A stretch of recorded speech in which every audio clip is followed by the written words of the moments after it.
Welcome to Nanak classes. दोस्तों, Nanak classes के YouTube channel पे आपका स्वागत है। आज है 8 जून और 8 जून 2024 के जितने भी most important Rajasthan current affairs के क्वेश्चन बनते हैं, आज हम उनका डिस्कस करेंगे। पूरा वीडियो ध्यान से देखना और लास्ट में मैं आपसे क्वेश्चन पूछूंगा जिनके जवाब आपको कमेंट बॉक्स में देने हैं। आज हम पढ़ेंगे वायुसेना के C-17 परिवहन विमान महाजन में उसका परीक्षण किया गया।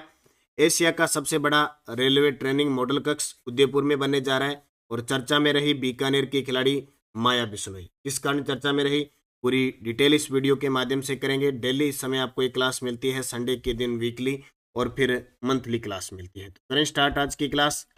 सबसे पहले आज के एक मोटिवेशनल स्पीच के साथ। न पूछो मेरी मंजिल कहाँ है, अभी तो सफर का इरादा किया है। न पूछो कि मेरी मंजिल कहाँ है, अभी तो सफर का इरादा किया है। न हारूंगा हौसला उम्र भर, ये मैंने खुद से वादा किया है। ये एक मोटिवेशनल स्पीच। आप नानक क्लासेज टेलीग्राम ज्वाइन कर लें। नानक क्लासेज शिव सर नाम से आप इंस्टाग्राम ज्वाइन कर लें और टेलीग्राम ज्वाइन कर लें, ताकि आप निरंतर प्रवाह के साथ बने रहें।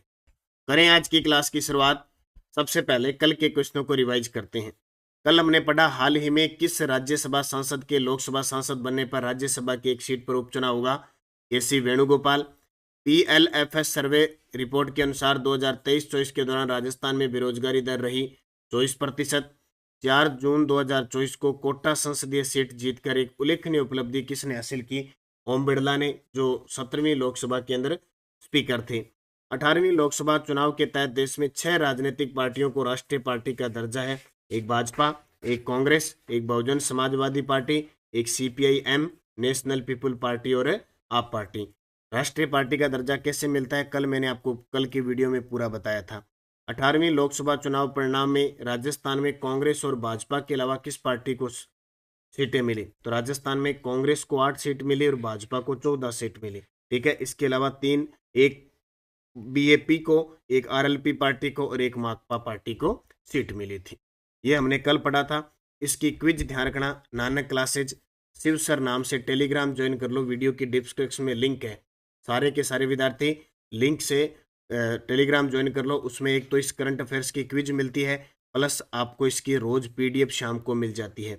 इसके अलावा कोई भी यूट्यूब पे क्लास आएगी, जैसे अभी मई मंथ की क्लास आई है, तो उसकी PDF आपको प्राप्त हो चुकी है। तो आप ज्वाइन कर लें, ताकि निरंतर आप हमारे साथ बने रहें। कोई भी ताज़ा अपडेट है वो आपको टेलीग्राम पे मिल जाए। और स्टडी रिलेटिव कोई भी समस्या है, आप मुझे इंस्टाग्राम पे भी फॉलो कर सकते हैं।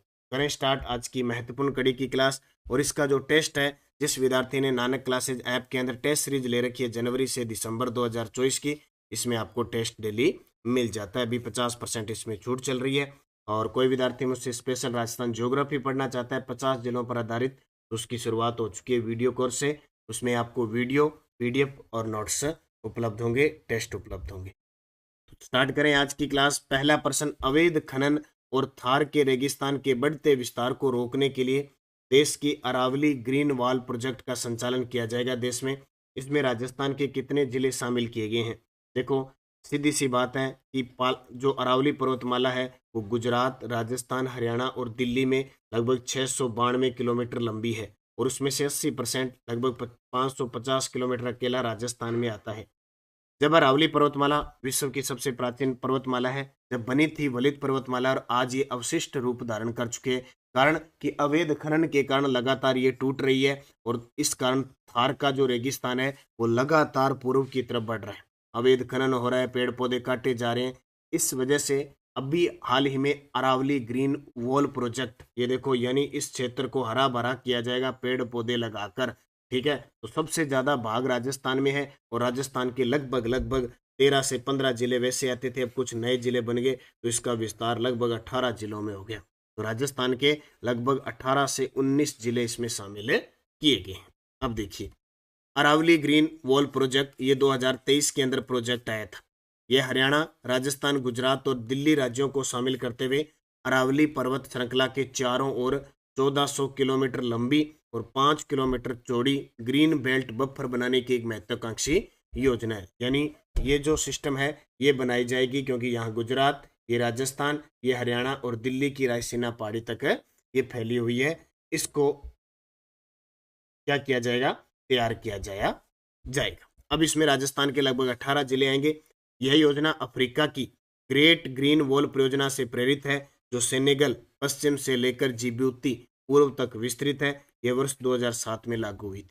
यानी हमारे देश में जो ये बन रही है ग्रीन बेल्ट बफर, ये किससे प्रभावित है, यानी हमने किससे प्रेरित हुए हैं? अफ्रीका के अंदर ग्रेट ग्रीन वॉल परियोजना संचालित हो रही है, जो पश्चिम में सेनेगल देश है और पूर्व में जिबूती है, वहां तक विस्तृत है। तो 2007 में लागू हुई थी और हमारे नाम है अरावली ग्रीन वॉल प्रोजेक्ट, क्योंकि हमारे क्या है, अरावली पर्वतमाला।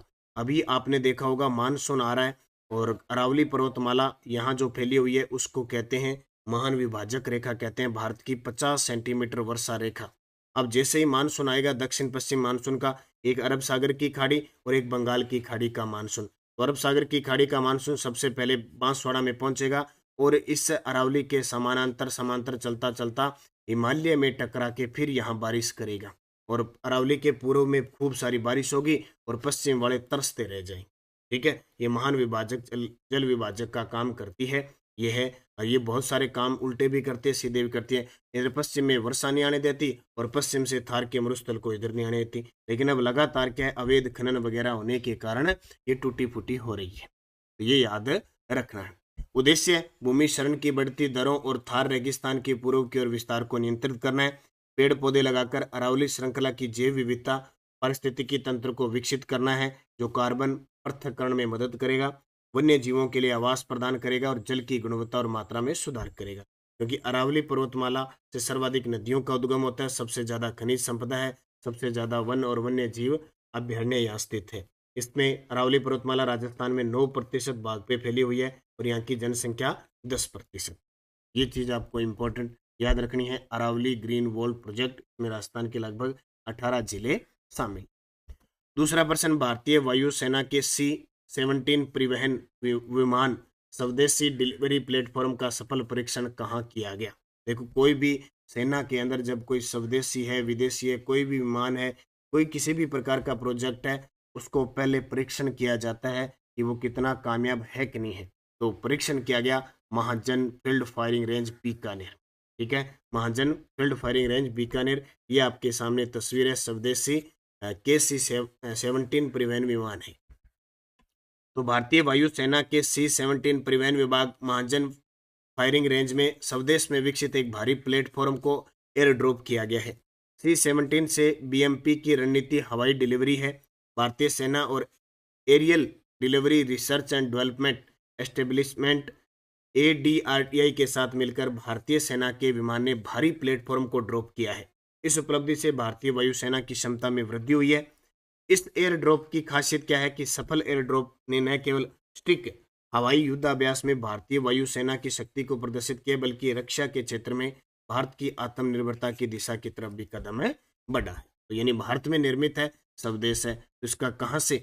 महाजन बीकानेर। अब ये महाजन बीकानेर बहुत इंपॉर्टेंट है, क्योंकि पिछले 3 युद्धाभ्यास भारत और जापान के बीच धर्म गार्जियन, भारत और संयुक्त अरब के बीच साडा तनसीक और भारत और UAE के बीच डेजर्ट साइक्लोन हुए और तीनों ही एग्जाम में बार बार क्वेश्चन पूछे जाए।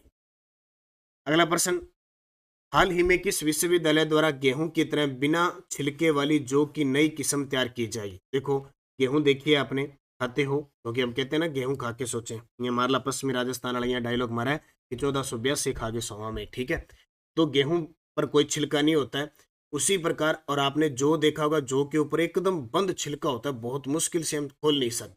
और जो जैसे गेहूं की हम रोटी बनती है, चपाती बनती है, उसी प्रकार जौ का भी प्रयोग किया जाता है, लेकिन इतना नहीं किया जाता जितना गेहूं का, कारण कि उसका छिलका वगैरह होता है वो साफ नहीं हो पाता। और जौ का जो चारा होता है वो भी पशुओं के लिए वैसे पूरा जितना गेहूं की तूड़ी प्रयोग की जाती है उतना नहीं किया जाता, क्योंकि उसमें सड़ू वगैरह होते हैं ना, तो वो नुकसान कर जाते हैं कई बार पशुओं को। अब दोनों ही काम होंगे, जो कि बिना छिलके की इस किस्म तैयार हो रही है और उसका जो चारा होगा वो भी बड़ा काम का आएगा। तो नई किस्म किसने तैयार की है? श्री कर्ण नरेंद्र कृषि विश्वविद्यालय जोबनेर। जोबनेर कहाँ पे है? जयपुर में। जोबनेर जयपुर में। और आपको ये भी पता होगा, राजस्थान का पहला पशु विज्ञान विश्वविद्यालय बीकानेर में है, जबकि दूसरा कहाँ बन रहा है? श्री कर्ण नरेंद्र कृषि विश्वविद्यालय में, जोबनेर जयपुर में बन रहा है। अब बात कृषि की आई है, तो वर्तमान में हमारे राजस्थान के अंदर 5 कृषि विश्वविद्यालय है। एक तो महाराणा प्रताप कृषि विश्वविद्यालय उदयपुर में है, एक श्री कर्ण नरेंद्र कृषि विश्वविद्यालय जोबनेर में है, एक मंडोर कृषि विश्वविद्यालय जोधपुर में है, एक स्वामी केशवानंद कृषि विश्वविद्यालय बीकानेर में है, और एक आपका कृषि विश्वविद्यालय कहाँ पे है, कोटा के अंदर, कोटा कृषि विद्यालय कोटा। 5 कृषि विश्वविद्यालय। तो हाल ही में गेहूं की तरह बिना छिलके वाली जौ की नई किस्म तैयार की है श्री कर्ण नरेंद्र कृषि विश्वविद्यालय जोबनेर। ठीक है, तो देश में सबसे ज्यादा जौ उत्पादक अपने राजस्थान में होता है, जौ पर नए अनुसंधान किए गए हैं। अब गेहूं की तरह लोगों को छिलका रहित जौ मिलेगा। इसके लिए कर्ण नरेंद्र विश्वविद्यालय जोबनेर ने किस्म तैयार करने जा रहा है, अगले 2 सालों में तैयार हो जाएगी। जौ का ऑनलाइन चारा भी लाया जा रहा है, जिससे पशुओं को जौ चारा खाने में कोई तकलीफ नहीं होगी। वैसे क्या है कि जौ का चारा आप जैसे है ना, वो तूड़ी वगैरह खाते हैं तो मुंह के अंदर वगैरह क्या सड़ू वगैरह होता है ना, वो लग जाते हैं, उस कारण उनका मुंह खराब हो जाता है। वैसे खतरनाक होता है जौ का चारा। अब इससे ऐसी किस्म तैयार हो जाएगी कि वो भी गेहूं की तूड़ी की तरह काम में आने लगे। अब बात आई है जौ की, तो जौ रबी की फसल है, रबी की फसल है, इसे गरीब का अनाज कहा जाता है। किस्म ज्योति राजकिरण RD 2035 RD 2508। ये प्रश्न अभी 7 जनवरी 2024 को असिस्टेंट प्रोफेसर के पेपर में आया था। उसने पूछा था जो राजकिरण RD 2035 किसकी किस्म है, जो किसमें उपयोग आता है। इससे शराब व बियर बनाई जाती है, मधुमेह रोग के उपचार और पशु आहार के रूप में काम आता है। राजस्थान में जौ का सर्वाधिक क्षेत्रफल अभी पिछली 2020-21 की कृषि आंकड़ों के अनुसार सबसे ज्यादा क्षेत्रफल बोया गया गंगानगर में, और सबसे ज्यादा उत्पादन भी कहाँ पे हुआ, गंगानगर में। देखो कई बार बहुत बार कहते हैं ना कि मैं तो बियर पीता हूँ, का बियर क्या होता है कि ये तो जौ का बीज होता है। क्या ये जौ की बनी होती है, क्या होती है वो है, देखो शराब और बियर बनाई जाती है, मधुमेह रोग के उपचार के लिए भी काम आती है, और पशु आहार के रूप में काम है लिया जाता है। अहमदाबाद में आयोजित 19वीं राष्ट्रीय सब जूनियर टेनिस बॉल क्रिकेट प्रतियोगिता में बालिका वर्ग में राजस्थान ने कौन सा पदक जीता है। अहमदाबाद कहाँ पे है, गुजरात के अंदर, साबरमती नदी के किनारे है। आयोजित 19वीं राष्ट्रीय सब जूनियर टेनिस बॉल क्रिकेट, देखो टेनिस खेली जाती है, कौन सी, 2 प्रकार के होते हैं टेनिस, तो ये टेनिस कौन सी है, बॉल वाली, जो क्रिकेट की बॉल होती है ना वो। प्रतियोगिता में बालिका वर्ग में राजस्थान ने कौन सा पदक जीता, कांस्य पदक जीता। बस इतना याद रखना है कि बालिका वर्ग में राजस्थान ने कौन सा पदक जीता, कांस्य। एशिया का सबसे बड़ा रेलवे ट्रेनिंग मॉडल कक्ष किस जिले में बनेगा। एशिया का सबसे बड़ा रेलवे ट्रेनिंग मॉडल कक्ष, यानी विदेश से भी ट्रेनर है वो यहाँ पे ट्रेनिंग लेंगे, तो रेलवे ट्रेनिंग मॉडल कक्ष किस जिले में बनेगा, उदयपुर। याद रखना इंपॉर्टेंट। तो एशिया का सबसे बड़ा रेलवे ट्रेनिंग मॉडल कक्ष है वो उदयपुर जिले में बनेगा। अब राजस्थान में प्रमुख रेलवे संस्थान, वैसे रेलवे क्या चीज है, रेलवे संघ सूची का विषय है, रेलवे संघ सूची का विषय है, रेलवे मंत्रालय अलग से काम करता है।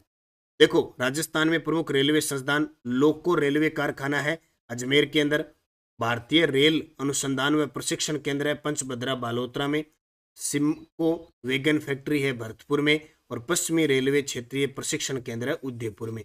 ये 1 2 3 4, और अब आ गया एशिया का सबसे बड़ा रेलवे ट्रेनिंग मॉडल कक्ष उदयपुर में बनेगा। ये 5 ध्यान रखना, बदल बदल के एग्जाम में पूछा जाता है। अभी ताजा अपडेट में चल रही है वंदे भारत ट्रेन, वर्तमान में राजस्थान में 3 चल रही है।